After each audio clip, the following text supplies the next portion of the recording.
bit of papers to look at. Don't want to waste anyone's time, especially those people who did show up on time that I really appreciate. So let me go ahead and start sharing. Cool. So I'm gonna start by going through some of these best AI papers 2022 that have come out in the past few weeks. And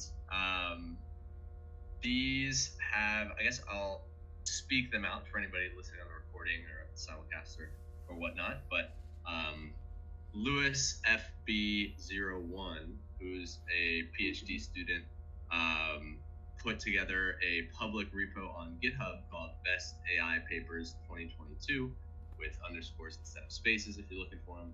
And here put together a curated list of the latest breakthroughs in AI by release date with a clear video explanation, linked to a more in-depth article, and code. So pretty exciting. I really love when people put time into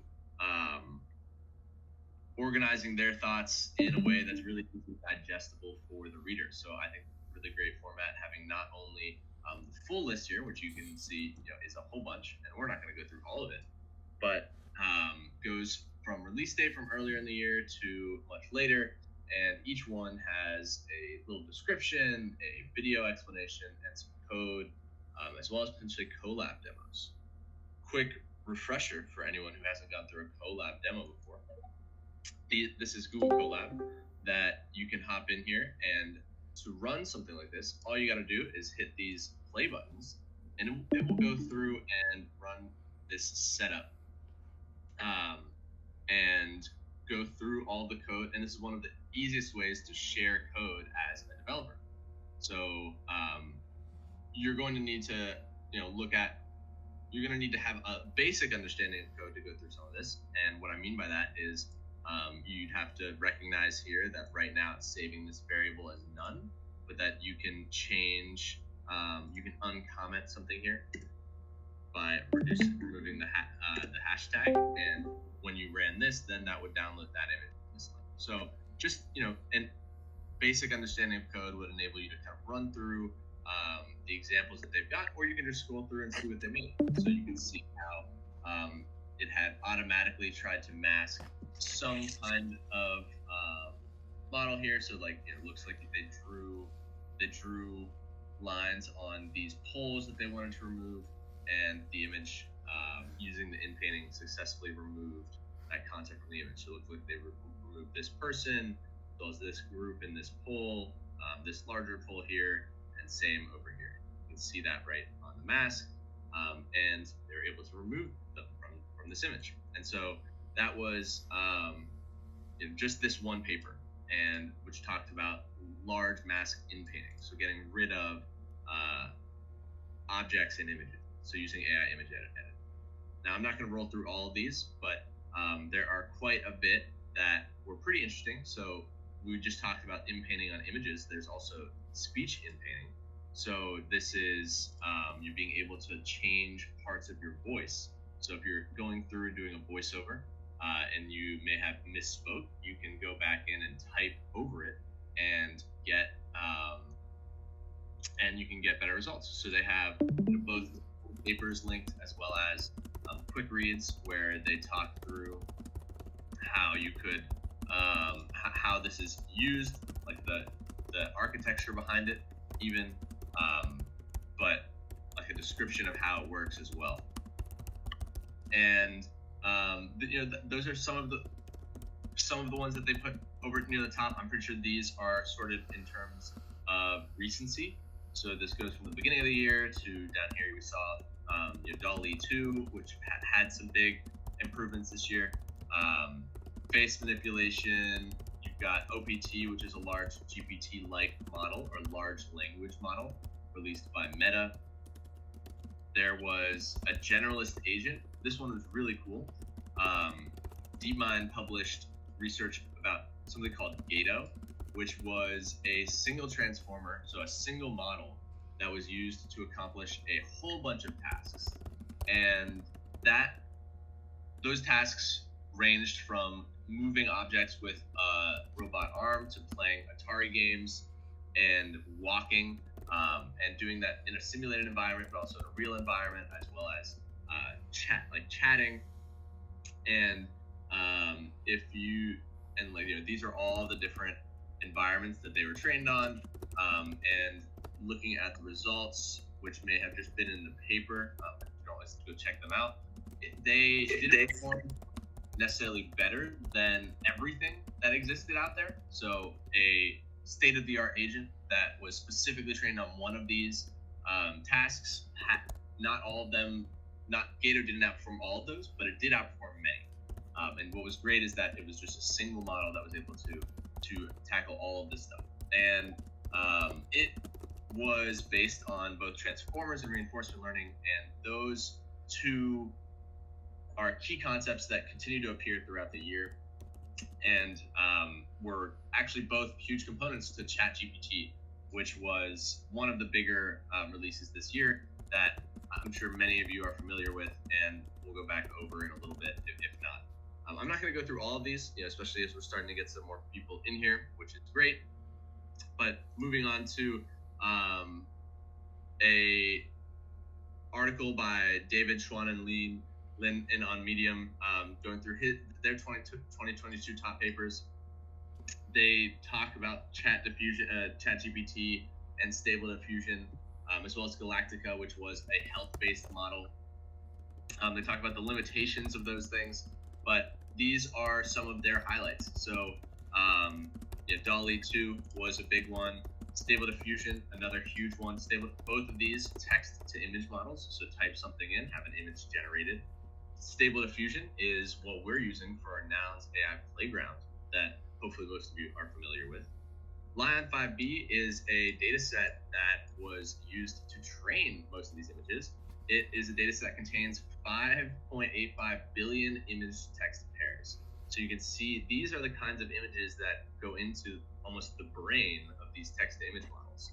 So they're all labeled, and so it learns the associations between these labels and these images, and by learning those associations can be given any prompt that it's never seen before and try and create something similar.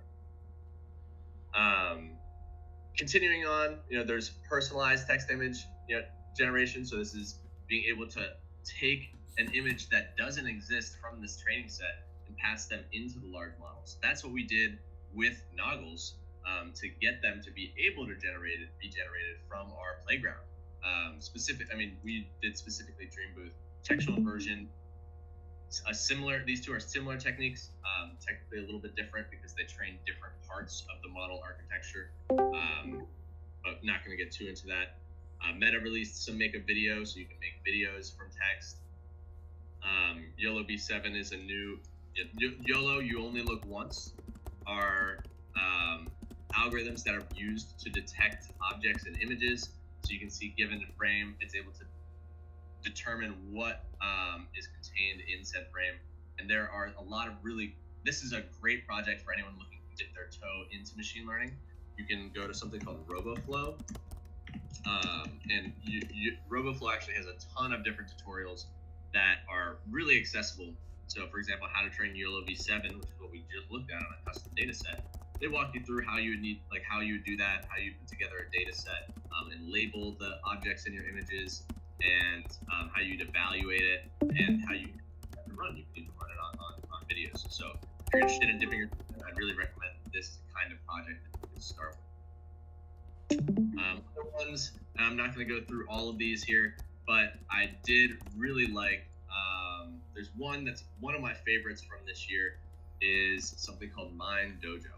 So this is one that not a ton of people have heard about, but this is, I think, a really great paper for showing the impacts of what machine learning can do on top of kind of these large text models and image-to-image generation or text-to-image generation. So Mind Dojo was a paper that came out this year where they took a whole bunch of data, and when I'm talking about a whole bunch of data, they're talking internet scale. So they've got 730,000 YouTube videos, and transcribed all those YouTube videos with text, voice to text and got 2.2 billion words in English transcripts of those videos. And and on top of that, they passed in 7,000 Wikipedia articles with text and images and tables and diagrams, as well as 340,000 Reddit posts and 6.6 million comments from the Minecraft subreddit. And what did they do with all this data? Well, they passed it into a big model, of course, like a big transformer model. And so what they did was they associated the images going on in these YouTube videos with the words that were being talked about while those videos were playing. And just by passing in all this unstructured data, they literally created a model that, and so you can see here that there's like a video clip and you can have a description of text. They literally passed in a model that could be given a description in text and go accomplish it in Minecraft. So whether it be fight an ender dragon, or go scoop a bucket of lava, or go visit a city, or build a portal and enter it, each of these were just given to this model in text. And given this huge knowledge base of unstructured data, it was able to learn how to navigate and play this game. I think this is particularly impactful because it almost demonstrates a scalable way, or a generalist way, to create an autonomous agent for pretty much any software that has a visual component and a lot of documentation on it. Now, when we're talking a lot of documentation, there are not very many tools out there right now that have 730,000 YouTube videos and 6.6 million comments on it. But it does show a lot of promise on what's possible if you can gather the right bits of data. And so that kind of brings us into this big focus that we're focusing on as well, that gathering high quality data related to a task that is important to you is very important. And so that's like a key theme that we've talked a lot about and that we're focusing on kind of going into this new year. So I'm going to go ahead and start moving into kind of our updates this week. I guess there's a few last things. I always like shouting out ChatGPT for anyone that hasn't checked it out yet. ChatGPT, I hope most of you are familiar with, but just to kind of showcase its power, what it can do. I love taking, kind of papers like this, and to get an understanding of what these technical papers might be talking about, you can always take in, the introduction and the conclusion. So let's go find conclusion here. And if you grab the introduction and conclusion, you can ask ChatGPT, can you please, I'm going to make some break here. Can you please summarize the above introduction and conclusion from this research paper and explain to me, like I'm 5, the impacts of it. And it can go ahead and give you something. One of the big limitations of this is that it's going to not 100% of the time be correct. And when it is incorrect, it's going to be as confident that in its answer as it would be when it's incorrect. And sometimes when you've got a lot of people using it, you've got to refresh, give it another shot. It looks like we're experiencing quite a heavy load now. Still generating, so we might have to come back to this one.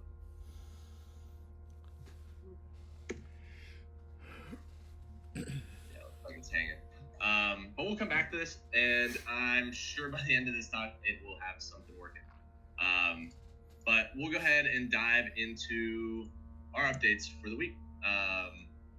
Muse was actually, right before we get into that, Muse, this research came out literally this week from Google, and it's new, fast, state-of-the-art text image generation.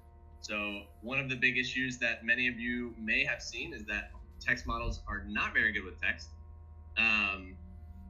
But Muse has been able to accurately, not only represent text and words, but they have improved the speed to move faster than pretty much anything else and get higher quality results than almost any model that's come out, or pretty much any model that's come out so far. and you can see that these are being generated in 1 second or half a second on just the TPU before, which is not as powerful as some of the other GPUs that people are using this tool for. But you can see that there's a few different, like, pretty interesting things that you can get numbers of, objects here. You can get association a lot better. So typically when you write a bear riding a bicycle with a bird perched on the handlebars, most models you're just going to get a mesh of all those three things together. But this has learned how to have them correctly associated with what's the context written in the prompt. So just exciting to see that it's constantly getting improved. You can have editing controls by just changing an image. So these are the kinds of things we can look forward to seeing, hopefully, the open source community recreate and then get implemented into our playground. So with that said, we're going to go ahead and jump into our updates and talk about, first and foremost, our playground.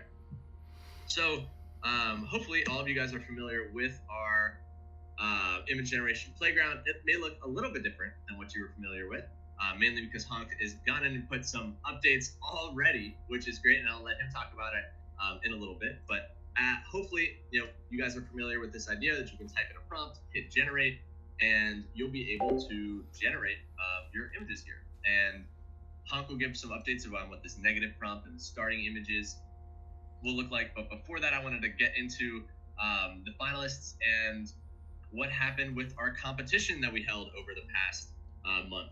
So, or past week, for a week last week. We had 6 finalists go through our competition, and the charter was to create your best video using this tool. So, you'd create images, you'd upload an audio file that you had rights to, either because it was a song you created, or using Noun sounds, or using Fusion, which is an audio machine learning tool that we're going to hope to have built in here, so you're not even going to have to leave the site in the future. But we had 6 finalists that made some awesome content. From Never Render, Leo Clark, ADRXO, Yoso Choi, Jack Wilds, and Alex Keon all made some really interesting videos out of it. And I think they're great. They tell stories. They're synced with their audio. There's some voiceovers in here. And overall, I thought it was pretty great. I had some reflections over how our competition went, and I'd say a few things went really great and some things to improve. So we had over 130 people reach out to get codes to enter. More than 60 people submitted, and we're really just getting started. But this content that came out, I think, a big part of why we're excited about the future of these competitions. So you can see here all the entries that we got from the competition, and there are over 60 of them, and they're all pretty different, and they're all nounish content. So they've got noggles in them, and I think it's kind of the easiest way to create or turn your ideas and creativity into a visual, and that's what we're trying to get after, and are really excited about. So we have people who are still using it now. We've got a weekly competition going on now, which I'll talk about in a second. But we definitely had some things to improve. So we had a lot of manual processes. So we want to make sure that everybody can use this tool on their own. So we're moving towards, and should have this week, the ability for anyone to submit it, and they're going to click Queue Video Creation, and it's going to immediately start generating. You're not going to have to wait for us to go through and verify. Still keep in mind that the videos you guys will be creating will also be sent to the team, mainly to verify and make sure that people are creating content that's not against terms of service and things like that. But you're going to be able to generate the images whenever you want without waiting. We want to have more control over image and video generation. Negative prompts have already been implemented. Image to image is up next, and has since been implemented into our tool. Still working on integrating it into the videos. And then another thing was the final voting was botted. So as you can see here, we're pretty excited. We were getting around 10,000 views and impressions on a lot of our posts, but clearly seeing some of these final videos getting over 100,000 views with a lot of bot retweets and likes we had to take a different approach for voting, and so going forward, we're going to partner with the Nouns Square Creator Contest for our second competition. Like I mentioned, kind of our vision for the playground is to be an easy to use and fun to use tool, a content studio across mediums. So we've got pictures, we've got videos, we're working on integrating audio, and we think that this is a really great tool to just get content out there to really help proliferate the meme, but also bring people in. Like I mentioned, some of the wins, we had creators from whole other worlds, from film, from AI media, and others, musicians that were exposed to Nouns Now for the first time through this competition, and that's something that we're pretty proud and happy about. And we're going to have a second competition later this month to kind of showcase all of that. So with those kind of updates, maybe I'll turn it over to Hank to talk a little bit about what he's gone through and what negative prompts and starting images are, and what other improvements we're looking to make to the playground. We added image to image, which is a new, well, it's not new, but it's an alternative means of creating media. It's Stable Diffusion. What you guys have seen previously is text to image. Really, the only difference is that you have a base image with image to image, and the prompt, negative prompt, etc., is applied on top of it.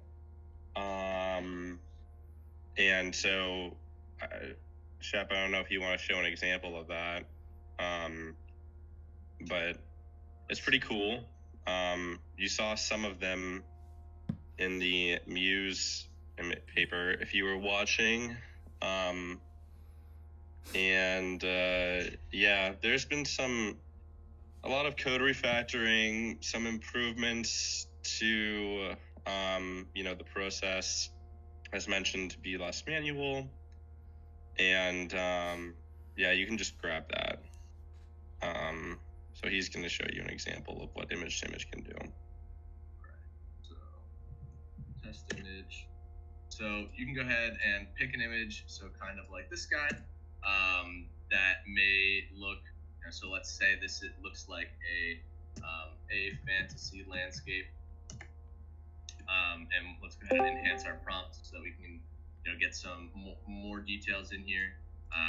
So I think this is pretty good. I kind of like removing the artist name, but let's go ahead and generate images. And as you can see, it's taken a lot of the inputs from the image that we passed in and has created an image with it over here. And so maybe a negative prompt, we didn't want to have I don't know, let's say photorealism, and we want it to be much more like of a painting. We can try and change those so maybe we'll get less photorealism and more of a painting here. And this is pretty, what we're working on next is integrating, saving image to image content so that you can actually have it be part of your videos. But you can right now save these images and have them and download them for yourself. The reason why it's tough to integrate these images into the videos right now, or not why it's tough, but why we're so excited about it, is once we can do that, then we can take in and pass in like real video clips as well as real images. And so you can have a combination of AI generated content as well as video or pictures that you've taken if you are in film or a photographer, and kind of blur the lines between the differences and put together a more cohesive story. So maybe there's part of your story that you can't quite tell with AI, or that you can do a better job telling with existing media, and you'll be able to combine the two of those. So we're really excited about that. Any other comments on this? Yeah, we're going to be working on, as mentioned, integrating that into video generation. There are a few other things in the pipeline, one of which is actually localization. So we have people from Brazil, the Philippines, etc., who are using this. And while, I don't know if you use Chrome and you're in those areas, it'll make a best effort attempt to translate a lot of the text into your native language. However, that's a best effort. It can still be a little confusing. So working with some of those power users to get translations for some of those other countries, again, notably Filipino or Tagalog and Portuguese.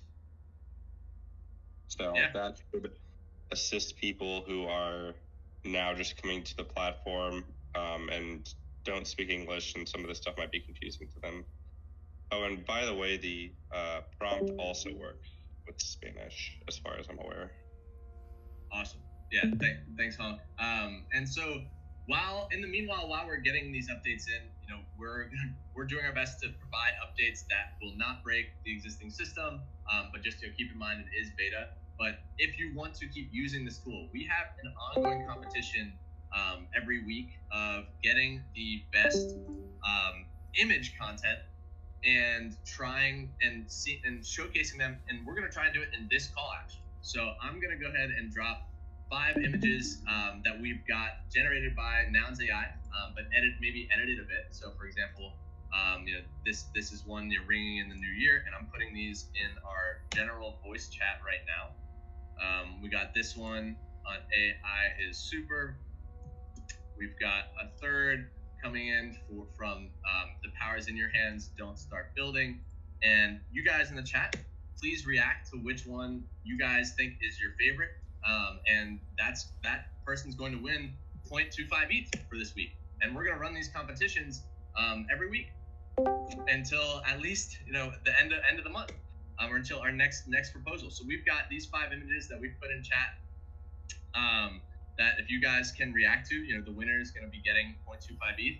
To enter, each week going forward, just go ahead and create your image. And ideally, what you can do is we're going to start taking over the tag Nouns AI. So if you tag it Nouns AI, we'll go through and pick 5 highlights that we've got, and we're going to drop them in the chat and go ahead and react. And you guys go ahead and react to your favorites in the chat. And whoever wins there, we're gonna give them a prize. So this is our effort to make sure that we try and get more content out there, get people using the tool, get more familiar with it, so that when we do have these bigger competitions, we're gonna get better video content out of it. But that's just on our side. So actually, I'd love to invite. I know we've got Gopher TJ in the chat, but Gopher is working with Babble App, a Web3 streaming experience of decentralized film financing, working in film, and they've got a $20,000 USDC grants for a competition making films. And before I turn it over to him to talk a little bit more about it, I think there's no requirements except that each submission is at least 2 minutes in length.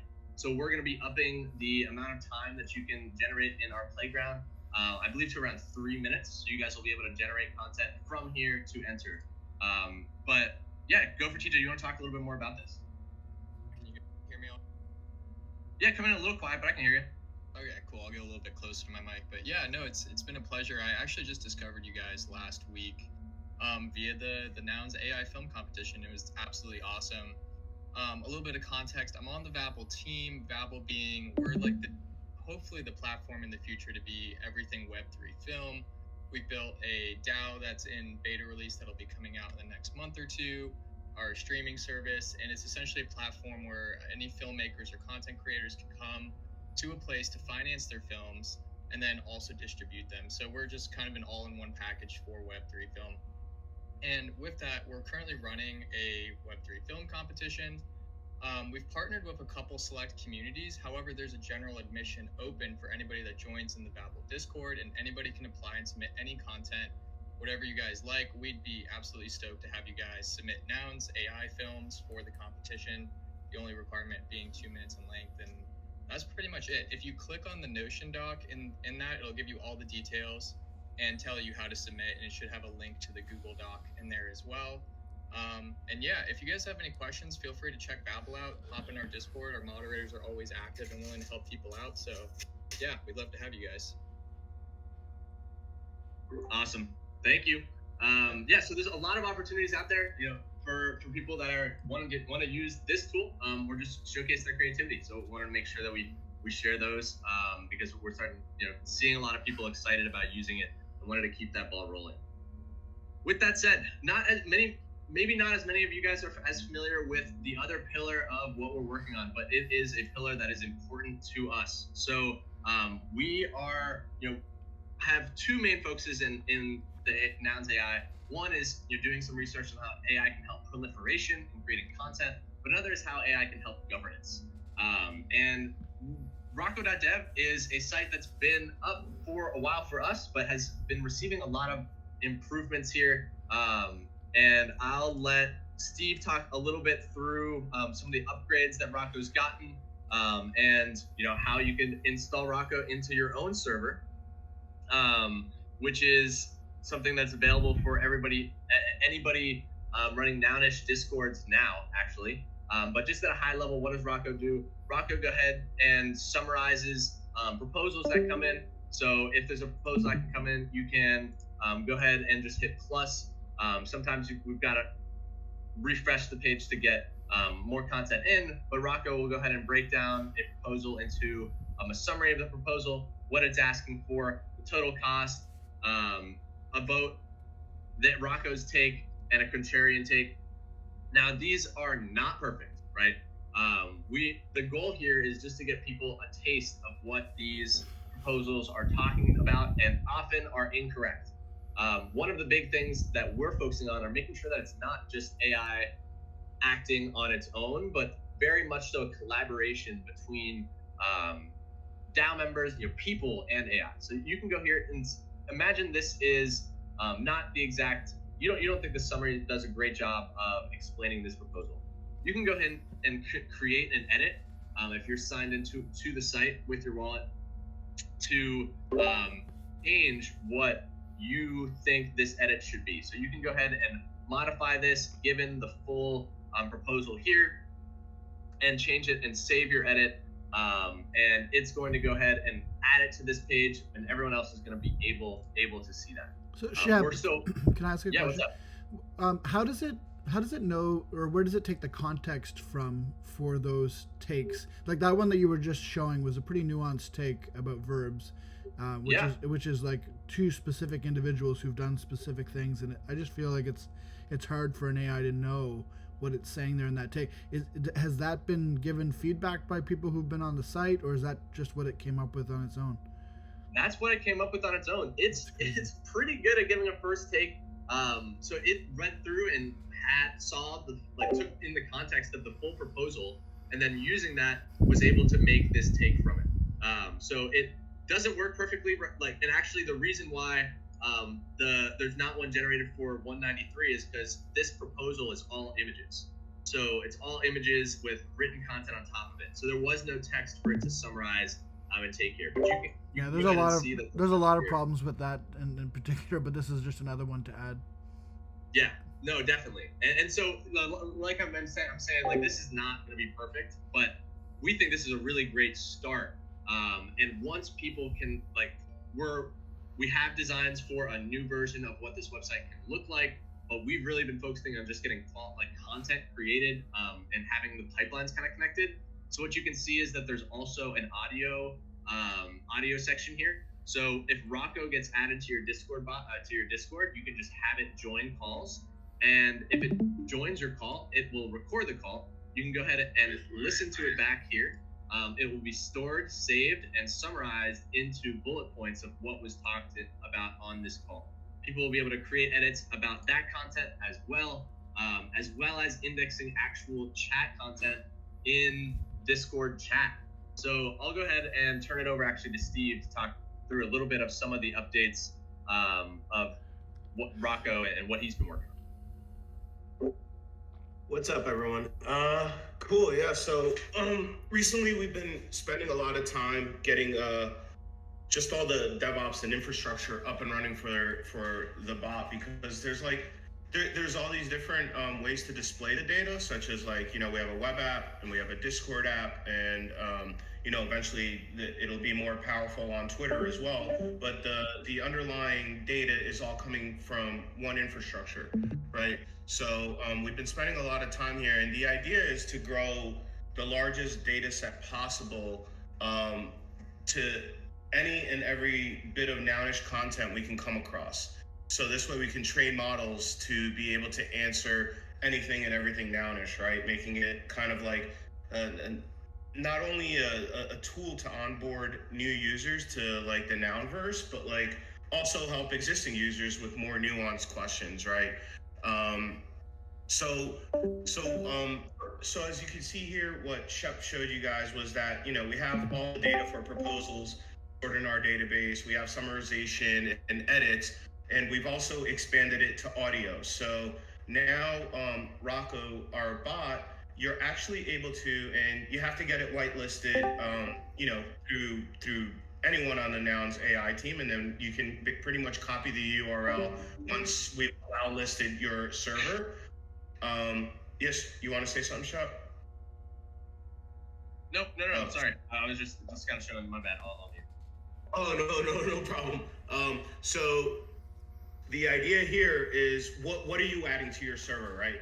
You're adding a bot that ultimately, right now, it just records data for things that are being said into Discord, right?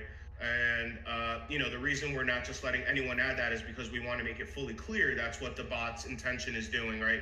It's recording all content that later, we'll strip out usernames and all that stuff. But like the idea is we're going to be able to use AI models, natural language processing, to be able to answer anything and everything related to nouns. And we need data in order to do that. So for anyone that's like, in the spirit of Nouns looking to share that data, then great, we can add that bot to your server and start adding to our already growing database.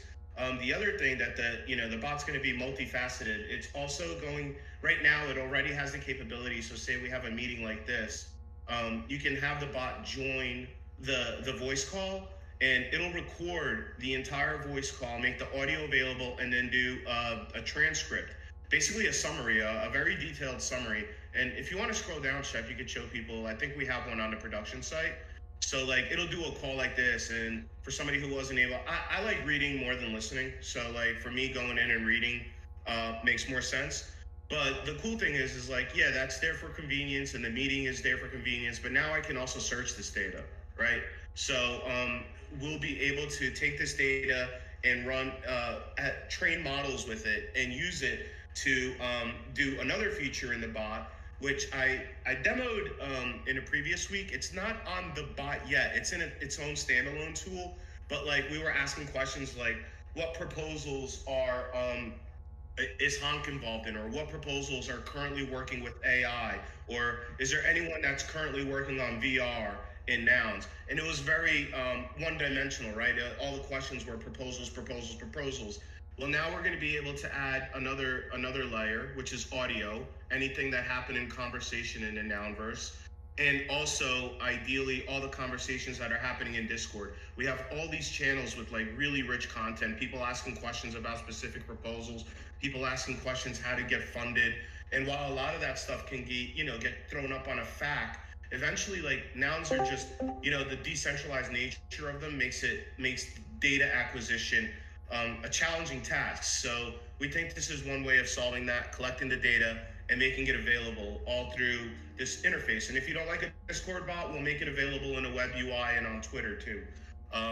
It really does help though when people add the bot so that we can grow our data set, right? If you run a Discord server like Noun Square, the Jungle, we have our AI Discord, we have a Builder Discord, and all these sources of data will eventually power one of the, a really, really powerful search that's Noun specific.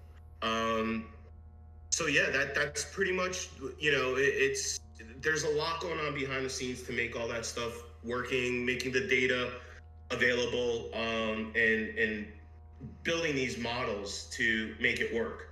So in an ideal world, so right now we're able to answer a lot of questions about proposals, and it's actually pretty good. I can add audio, and I also been working on now, we're kind of discussing what's the next step for getting Rocco to answer questions directly in Discord, with the data that we do have. And that's kind of what's going to be going on in the next couple of weeks. Using the data we've been collecting, we will hopefully be able to take the bot, ask it questions, more than just like proposal questions, just anything like, where do I go for funding for, I need 20 ether of funding, and this is my nounish idea. What are my, avenues for success? And I want to be able to answer questions like that, right? Because they've come up a million times and people still ask them. So it would be cool to just like ping the bot with the question and just have it answer. And the bot can be available to anyone running a Nouns Discord. So yeah, that's where we're at right now, and it's coming along slowly. But once it all gets pieced together and actually starts working, it's pretty freaking cool. Like the things the AI is advancing so much these days with NLP, natural language processing. We're gonna be able to do some really cool stuff with this. Definitely. Thanks, Steve. And a couple things to add there. So, one, we're definitely not trying to do this in a silo. So, we've been talking with Brian, who's been working with us to potentially try and get us the Brian J is working on Atlas, and they've got ingesting a whole bunch of content. So we're gonna try we're getting some from him. I know Lil Baba and some of the Lil Nouns are working together to try and get some additional data from Prop House and other, and we're gonna be pulling from them. So we're looking to try and build this out to like Steve said, answer questions. The first iteration of what that can look like is, imagine there's a question that was asked on this call, right? Or a call 2 weeks ago, or maybe in the Noun Square Discord, and it was answered directly in there. If we are able to index that content, the first thing that we're going to go for is if that question gets asked again, right? If that question gets asked again in some other Discord or in some other Discord chat, just being able to have Rocco jump in there right away, respond to that in a thread, and be like, hey, last time this question was brought up was here. You can check it out, and you can go to a link directly to the knowledge base to listen where it was talked about or see the transcript of where that discussion happened. And given that transcript, looks like the answer was this, right?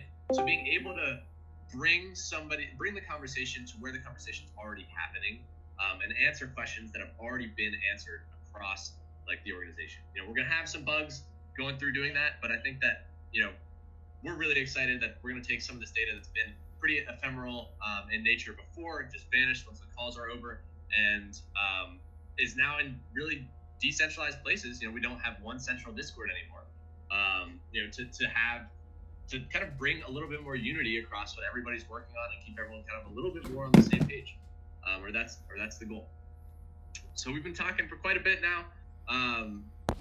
The last, and that's pretty much all we got. The last note, like Steve mentioned, this data is public. So if you want this Rocco to be in your Discord server, you want to keep in mind that all the data that it's configurable, right? So if you don't want Rocco to have access to some channels, you can definitely do that.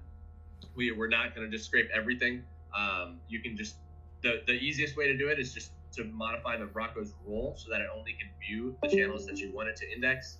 And then we're adding a search. You can search across all of our content up here, and we're going to work on improving that. Like I said, right now it's about proving out that this is possible, and getting the connections in place so that we know that this is going to be something complete. Our current prop has been going for over 2 months now, and it's getting into its last 3 weeks. And it's been great and really exciting, but we want to just make sure that we have something really strong to deliver at the end of this time. So not trying to take on too much in terms of visuals, but making sure that we've got all the plumbing there to show like this is something that can really make an impact. So with that said, want to bring people's attentions back to the little competition that's happening in Discord right now. We're trying to decide, we've got our chat here. We're trying to decide on which of these 5 images should be our weekly competition winner. So go ahead and react to the ones that you like the best. But that's the end of our call. So we've got about 15 minutes left.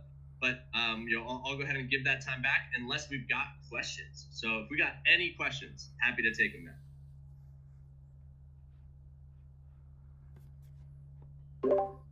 So we have the new Rocco here in TNS now, right? Yes, Rocco is in TNS. So is he recording this call, or did we have to do something that we didn't do? I think we had to do something. He recorded last call. Oh shoot! It recorded last call. But Steve, do you want to walk through how you would go about doing actually getting it to record? I think it's just exclamation point record, right? We got Steve. You might be muted. But I believe it was just. I just tried it and it said the application did not respond. Oh, it worked for Shep. Oh, interesting. Yeah. It recognizes Shep. It likes Shep.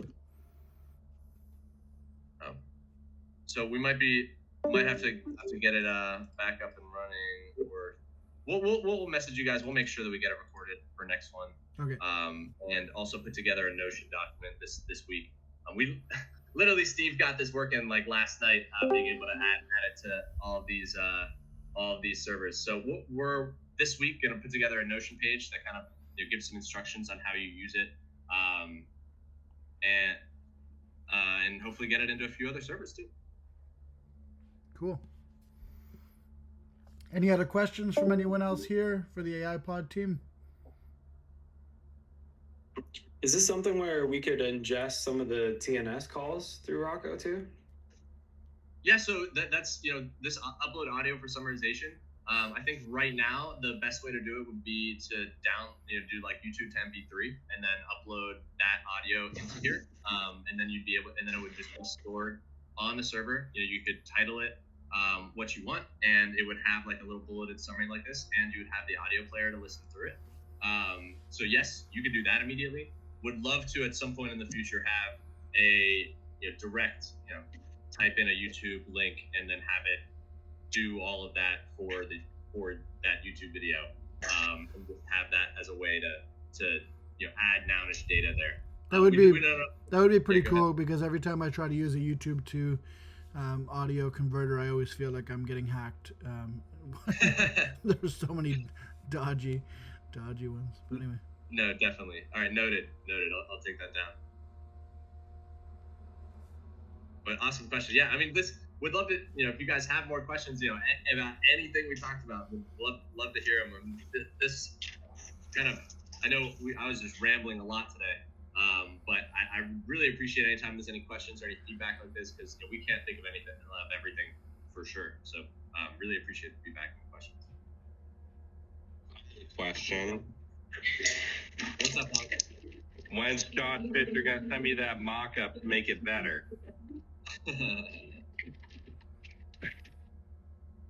Maybe soon. No, but Josh has been a huge help throughout the whole process. Shout out Josh, giving us feedback from an artist point of view as well. I mean, from a whole bunch of different point of views on how to make our tool better, and giving us good introductions to other artists and people in the field that we've been able to go meet. Actually got in kind of the studio with some to get their feedback. It's been a great experience. So I appreciate Josh's help throughout as well. Cool. All right. Well, if we got nothing else, I'm gonna go ahead and call it, and I will see you guys back here next week. Awesome. When will you announce the winner of the weekly comp? Yeah, so we'll put it on Rocco's Twitter today. Nice. At Noun355 on Twitter. Cool. Thanks, guys. See you next week. Thank you. Have a good one.